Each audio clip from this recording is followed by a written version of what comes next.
கோபிய கூப்பிட்டு பாக்யா வந்து பேசுகிறாங்க. எனக்கு ஏற்கனவே நிறைய ப்ரெஷர் இருக்குது. என்னால் அதையே வந்து ரொம்ப கஷ்டப்பட்டு நான் வந்து மேனேஜ் பண்ணிகிட்ருக்கேன். உங்கள் அம்மா வேற இடையில என்னை கேள்வி மேலே கேள்வி கேட்டு ரொம்ப கொள்கிறாங்க. எனக்கு அதுவுமே ரொம்ப கஷ்டமாக இருக்குது. எப்போவுமே அவங்கள நான் எடுத்தெறிஞ்சு பேச மாட்டேன். அது அவங்களுக்கே தெரியும். அதனால தான் இன்னுமே என்னை போட்டு கேள்வி மேலே கேள்வி கேட்டு சாகடிக்கிறாங்க. எனக்கு ஒரு உதவி பண்ணணும்னு நினச்சா அவங்க அம்மா கிட்ட கொஞ்சம் எடுத்து சொல்லுங்கள் அப்படின்னு பாக்யா சொல்லிடுறாங்க. ஸோ அடுத்ததாக வந்து இனியா ஈஸ்வரியை பார்க்குறதுக்கும் கோபியை பார்க்குறதுக்கும் வீட்டுக்கு வராங்க. வீட்டுக்கு வந்ததுக்கப்புறமா உங்கள் அம்மாவுக்கு ரொம்ப தான் கொழுப்பு. அப்படி இருக்கும்போது இப்படி ஒரு ஹோட்டலில் வந்து எடுத்து நடத்துவாளா அப்படின்னா, கொழுப்பெல்லாம் இல்லை பாட்டி அம்மாவுக்கு. யார் இருந்தாலும் அந்த இடத்துல இப்படி தான் செய்வாங்க. அம்மா எனக்காக தான் ரெஸ்டாரண்ட்டை இழந்து இப்போ இந்த நிலைமையில் நிற்கிறாங்க. எனக்கே ரொம்ப கில்ட்டியாக ஃபீல் ஆகுது அப்படின்னு நம்ம இனியா சொன்னாலும் இன்னுமே வந்து ஈஸ்வரி அறிவில்லாமல் தான் பேசுகிறாங்க.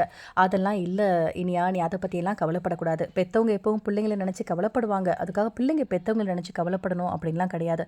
உனக்குன்னு ஒரு அழகான வாழ்க்கை அமைஞ்சிருக்கு. நீ அதை வாழப்பாரு. சந்தோஷமாக நீ நிதிஷோட நிம்மதியாக இருக்கணும். புரியுதா அப்படிங்கிற மாதிரி ஒரு பக்கம் பேசுகிறாங்க. ஸோ இன்னொரு பக்கம் வந்து எப்போவுமே சுதாகர் வந்து மற்றவங்க கிட்டலாம் நடிப்பார். பாக்யா கிட்ட தானே ரியல் ஃபேஸை காட்டுவார். அந்த மாதிரி நம்ம ஈஸ்வரி போயிருக்கும்போது கூட காலெல்லாம் விழுந்து அம்மா நல்லா இருக்கீங்களா அப்படி இப்படின்னு சொல்லிட்டு ரொம்ப பசப்பி அந்த ஒரு பேச்சை பேசிடுறாரு. இதனால் ரொம்ப பூரிச்சு போயிடுறாங்க ஈஸ்வரி. ஸோ இப்போ வந்து காரில் வரும்போது கோபிக்கிட்ட ஈஸ்வரி பேசுகிறாங்க. சுதாகரை பார்த்தியா எப்படியெல்லாம் வந்து பேசுகிறாருன்னு. அவரை பார்க்கும்போது எனக்கு ரொம்ப சந்தோஷமாக இருக்குது. இந்த நேரத்தில் உன்னோட அப்பா இருந்தால் எவ்வளோ சந்தோஷப்பட்டிருப்பாரு கோபி. காலெல்லாம் விழுகிறாரு பார்த்தியா.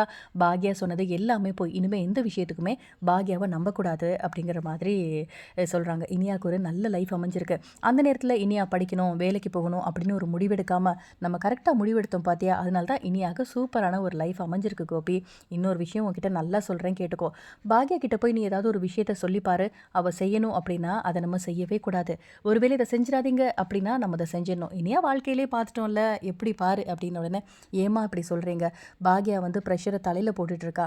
ஒரு பக்கம் குடும்பம், ஒரு பக்கம் வேலை அப்படிங்கிற மாதிரி ரொம்ப கஷ்டப்பட்டுருக்கா. ரெண்டையுமே அட் அ டைமில் மேனேஜ் பண்ணுறதுக்கு அவளுக்கு தெரியுமா, கொஞ்சம் புரிஞ்சு நடந்துக்கோமா அப்படின்னு என்ன தான் கோபி நம்ம பாக்யாவுக்கு வக்காலத்து வாங்கினாலும் ஈஸ்வரி அதெல்லாம் இல்லைடா, அவள் ஒரு முட்டாள். இல்லைனா இத்தனோண்டு ஹோட்டலில் கையேந்தி பவன் மாதிரி நடத்திட்டு இருக்கா.